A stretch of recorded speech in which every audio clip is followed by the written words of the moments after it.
Assalamualaikum warahmatullahi wabarakatuh. Halo teman-teman, pada kesempatan kali ini saya akan menjelaskan materi tentang mengenai hambatan komunikasi dalam lobby dan negosiasi. Sebelum membahas langsung ke hambatannya, kita perlu memahami terlebih dahulu apa yang dimaksud dengan lobby dan negosiasi itu sendiri. Lobby merupakan upaya komunikasi yang dilakukan seseorang atau kelompok untuk mempengaruhi pihak lain agar mendukung kepentingan atau tujuan tertentu. Sedangkan negosiasi adalah proses komunikasi antara dua pihak atau lebih yang memiliki kepentingan berbeda untuk mencapai kesepakatan yang saling menguntungkan. Nah, dalam praktiknya, lobby dan negosiasi tidak hanya membutuhkan kemampuan berbicara, tapi juga kemampuan mendengarkan, memahami kebutuhan lawan bicara, serta membangun hubungan yang baik. Oleh karena itu, komunikasi menjadi faktor utama yang membentuk keberhasilan proses lobby dan negosiasi. Namun, dalam pelaksanaannya sering muncul berbagai hambatan komunikasi yang dapat mengganggu proses penyampaian pesan dan menghambat tercapainya kesepakatan itu sendiri. Lalu pada inti materi ini kita akan membahas beberapa hambatan komunikasi yang sering terjadi dalam lobby dan negosiasi. Nah, yang pertama itu ada perbedaan persepsi. Nah, hambatan pertama adalah perbedaan persepsi ini. Setiap individu memiliki latar belakang, pengalaman, dan cara pandang yang berbeda terhadap suatu masalah. Akibatnya, pesan yang disampaikan oleh suatu pihak dapat ditafsirkan berbeda oleh pihak lain. Sebagai contoh, ketika sebuah perusahaan menawarkan kerjasama dengan tujuan meningkatkan keuntungan bersama, pihak mitra mungkin menganggap tawaran tersebut hanya menguntungkan salah satu pihak.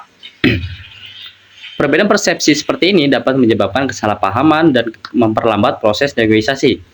Oleh karena itu, dalam lobby dan negosiasi diperlukan komunikasi yang jelas serta upaya untuk menyamakan persepsi sejak awal. Lalu ada yang kedua, yaitu kurangnya kemampuan komunikasi. Nah, yang kedua ini adalah kurangnya kemampuan komunikasi, yang mana tidak semua orang mampu menyampaikan ide, gagasan, atau argumennya secara efektif. Ada yang terlalu berbelit-belit, kurang percaya diri, atau tidak mampu menjelaskan tujuan dengan jelas. Akibatnya, pesan yang ingin disampaikan menjadi sulit dipahami oleh pihak lain. Selain kemampuan berbicara, kemampuan mendengarkan juga sangat penting. Banyak negosiasi gagal karena para pihak lebih fokus menyampaikan keinginan sendiri daripada mendengarkan kebutuhan lawan bicara. Karena itu, kemampuan komunikasi verbal maupun nonverbal harus terus dilatih agar proses lobby dan negosiasi berjalan lebih efektif. Lalu, hambatan yang ketiga adalah miskomunikasi atau kesalahpahaman. Nah, miskomunikasi terjadi ketika informasi yang diterima tidak sesuai dengan maksud yang ingin disampaikan. Hal ini bisa disebabkan oleh penggunaan kata-kata yang ambigu, penyampaian informasi yang tidak lengkap, atau kurangnya klarifikasi. Dalam dunia bisnis, miskomunikasi dapat menimbulkan konflik, kehilangan kepercayaan, bahkan kegagalan kerjasama. Untuk menghindari hal tersebut, setiap informasi penting perlu dikonfirmasi kembali agar tidak terjadi perbedaan pemahaman antara pihak yang terlibat. Lalu hambatan yang keempat adalah perbedaan budaya dan nilai dalam era globalisasi. Nah, lobby dan negosiasi sering dilakukan oleh pihak-pihak yang berasal dari budaya yang berbeda. Perbedaan budaya dapat mempengaruhi cara berkomunikasi, etika bisnis, gaya negosiasi, hingga cara mengambil keputusan. Misalnya, ada budaya menghargai komunikasi langsung dan tegas, sementara budaya lain lebih mengutamakan kesopanan dan komunikasi tidak langsung. Jika perbedaan ini tidak dipahami, maka dapat muncul kesalahpahaman yang menghambat progres negosiasi. Oleh karena itu, memahami budaya dan karakter lawan bicara menjadi salah satu kunci keberhasilan dalam lobby dan negosiasi. Lalu hambatan yang kelima adalah konflik kepentingan. Nah, pada dasarnya, setiap pihak yang melakukan negosiasi memiliki tujuan dan kepentingan masing-masing. Ketika kepentingan tersebut bertentangan, maka proses mencapai kesepakatan akan menjadi lebih sulit. Sebagai contoh, seorang penjual yang ingin memperoleh keuntungan sebesar-besarnya, sedangkan pembeli menginginkan harga yang serendah mungkin. Jika kedua pihak terlalu mempertahankan kepentingan tanpa mencari titik temu, maka negosiasi berpotensi mengalami kebuntuan. Karena itu, diperlukan sikap terbuka dan pendekatan win-win solution agar kedua belah pihak tetap memperoleh manfaat. Nah, lalu hambatan yang selanjutnya adalah kurangnya kepercayaan. Nah, kepercayaan itu sendiri merupakan fondasi utama dalam hubungan komunikasi. Jika salah satu pihak meragukan kejujuran atau integritas pihak lain, maka proses lobby dan negosiasi akan berjalan dengan penuh kecurigaan. Kurangnya kepercayaan dapat menyebabkan informasi penting disembunyikan, munculnya sikap defensif, serta sulitnya mencapai kesepakatan. Nah, untuk membangun kepercayaan diperlukan konsistensi, transparansi, dan komitmen dalam setiap proses komunikasi. Semakin tinggi tingkat kepercayaan, semakin besar juga peluang keberhasilan lobby dan negosiasi itu sendiri. Untuk hambatan yang ketujuh adalah keterbatasan waktu dan sumber daya. Hambatan lain yang sering muncul yaitu keterbatasan waktu dan sumber daya ini. Dalam beberapa situasi, negosiasi harus dilakukan dalam waktu yang singkat sehingga para pihak tidak memiliki kesempatan untuk membahas masalah secara mendalam.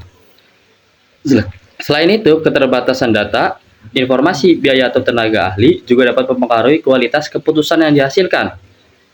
Kondisi ini sering membuat pihak-pihak yang terlibat mengambil keputusan secara tergesa-gesa tanpa mempertimbangkan semua aspek yang ada. Nah, dan untuk hambatan yang terakhir yaitu faktor emosi. Emosional juga menjadi hambatan penting dalam komunikasi lobby dan negosiasi. Ketika seseorang merasa marah, kecewa, tersinggung, atau terlalu emosional, maka kemampuan berpikir rasional akan berkurang. Akibatnya, komunikasi menjadi tidak efektif dan fokus pembahasan bergeser dari penyelesaian masalah menjadi konflik pribadi. Oleh karena itu, pengendalian emosi sangat diperlukan agar proses negosiasi tetap berjalan secara profesional dan produktif. Lalu selanjutnya adalah cara mengatasi hambatan komunikasi dalam lobby dan negosiasi. Setelah memahami berbagai hambatan yang dapat muncul dalam proses lobby dan negosiasi, penting bagi kita untuk mengetahui cara-cara mengatasinya. Upaya ini diperlukan agar komunikasi dapat berjalan lebih efektif dan tujuan bersama dapat tercapai. Yang pertama, menggunakan bahasa yang jelas dan mudah dipahami.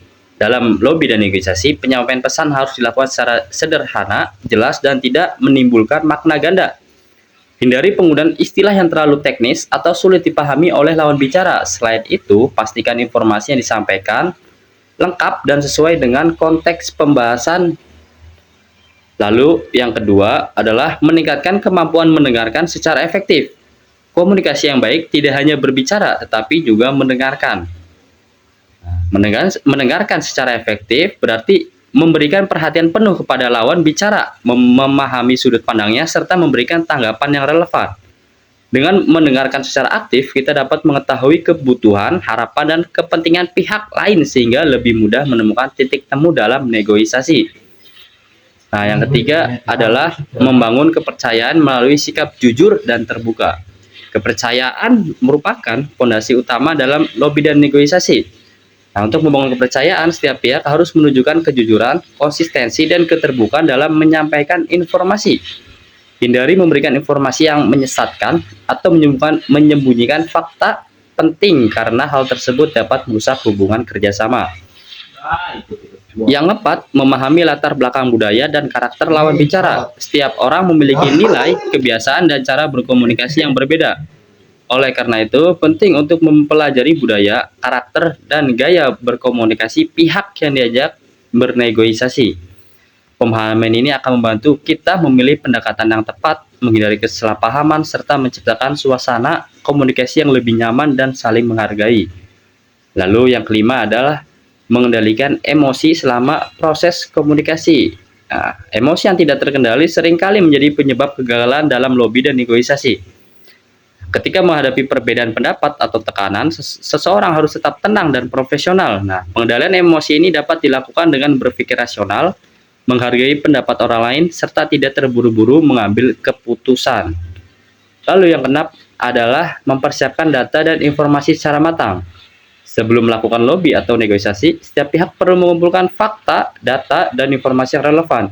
Persiapan yang matang akan memperkuat argumentasi, meningkatkan kepercayaan diri, dan memudahkan dalam menjawab pertanyaan atau keberatan dari pihak lain. Sekian pemaparan mengenai hambatan komunikasi dalam lobby dan negosiasi. Terima kasih atas perhatiannya. Wassalamualaikum warahmatullahi wabarakatuh. Menang,